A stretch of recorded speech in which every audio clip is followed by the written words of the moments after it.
Niš je prvi grad u Srbiji koji je dobio pametnu kantu. Ovo je najbolji način da se naši sugrađani motivišu da više brinu o svojoj sredini, kaže Dragoslav Ćirković, predsjednik gradske opštine Medijana, koja je zajedno sa kompanijom Philip Morris finansirala ovaj projekat.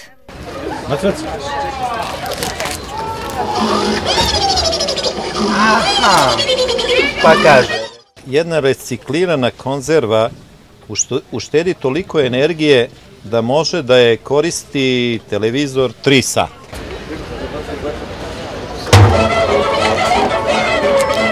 Kako ti se sviđa ova nova kanta? Mnogo mi se sviđa.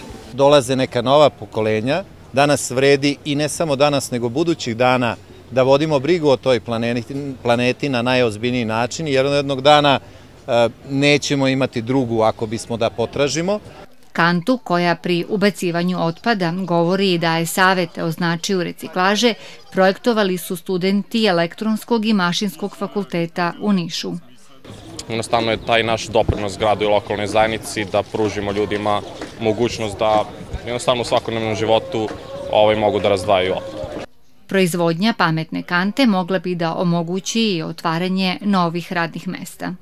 Negde oko 10.000 mesta je moguće da u Srbiji se otvore kad je u pitanju reciklaža.